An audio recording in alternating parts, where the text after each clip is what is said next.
Chapter 5. Refining and Strengthening Your Personal Philosophy. Learning from your own personal experience is a key to success. Being able to turn a failure into a positive experience that you learn from can be a difference between success and failure. In short, learning from your own experiences is critical in refining and strengthening your own personal philosophy.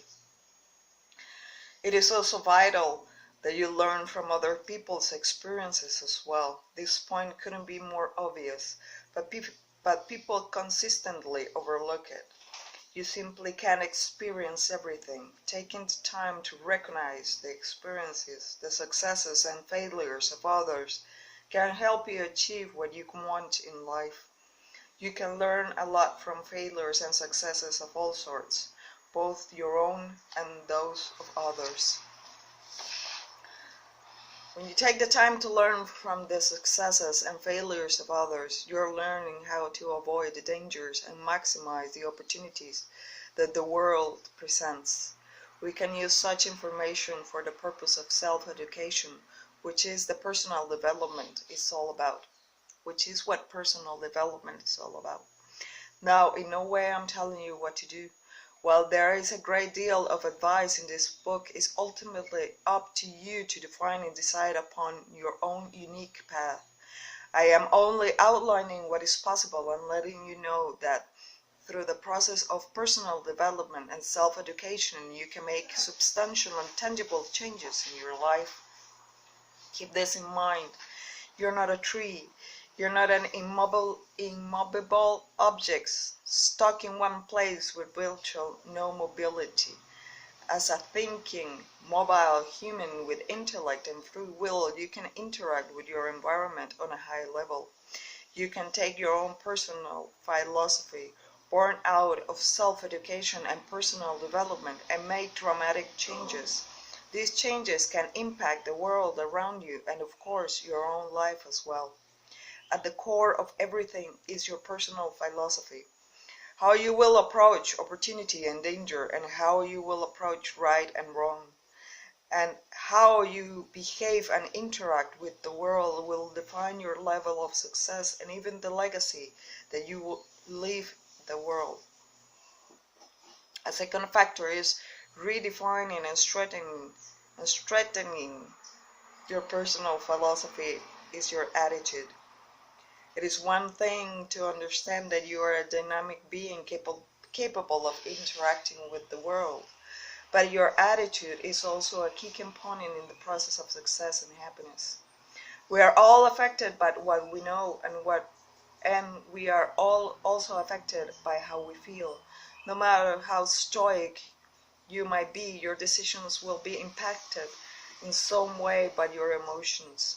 How you feel about your past and your future will influence your decisions in the paths that you select for yourself.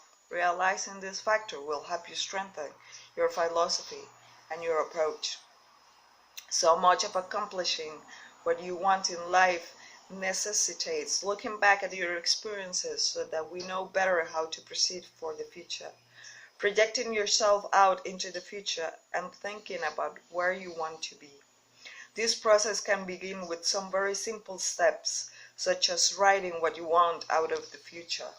Take the time to sit down and write out your goals for the present, the near future, and the more remote future is a necessary part of transforming your life.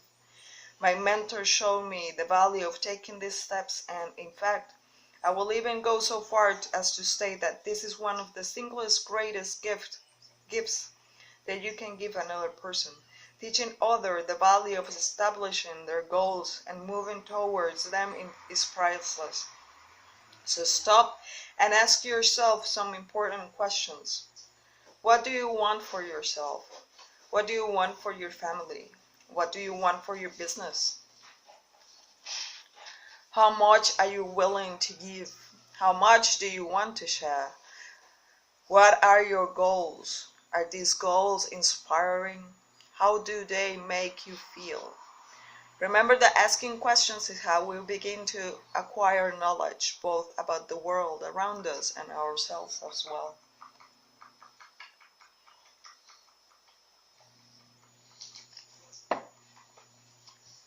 Andrew Carnegie said that he was going to spend the first half of his life earning money and the second half of his life giving it all away. Now that's inspiring. Carnegie got so excited about his goal that he was able to earn about $400 million in the first half of his life, which in those days was an amazing amount of money. In these days. Then, true to his words and true to his goal, he spent the second half of his life giving it all away. The main lesson here is that reasons and goals can be powerful. Having reasons and goals can serve as powerful motivators that will not just change your life, but also the lives of those around you and perhaps even the world. So be bold about setting your goals. Take the time to look back at your own experiences, as they are a potentially rich source of information and self-education. Then look forward with inspiration in your heart about what it is that you seek to accomplish with your life, for yourself, your family, and for the world at large. You can have all you want. You can have all you want out of life if you endeavor to help others. If you want to be a powerful and influential leader, then you simply must recognize this absolute fact. What has made America the most powerful, unique nation in the last 6,000 years of recorded history is due to all of the gifts from all over the world that have been flowing in here. For the last 400 plus years, all sorts of people have been coming to America, but they have not done so empty-handed. Instead, these people brought their own unique gifts with them. This is what has made America unlike any other place in history.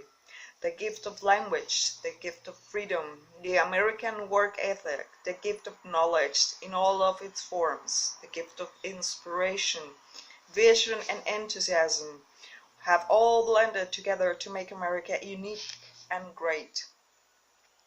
All these gifts were brought here. That's what makes us so unique. No country has ever such a depository of knowledge and gifts quite like America. The contribution of every individual makes America unique, whether it came from one of the millions of forgotten slave and indentured servants, or from the nobleman granted a land charter from a king or queen of Europe.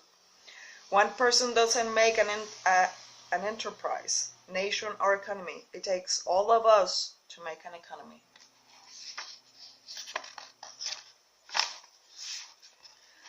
Finally, work is essential to all endeavors. Great accomplishments were built a nation. Finally, work is essential to all endeavors. Great accomplishments like building a nation from scratch come from activity. Having a strong core philosophy is one part of the equation. Another is having the right attitude, and the third part is rolling up your sleeves and putting in the work that is necessary to get the job done.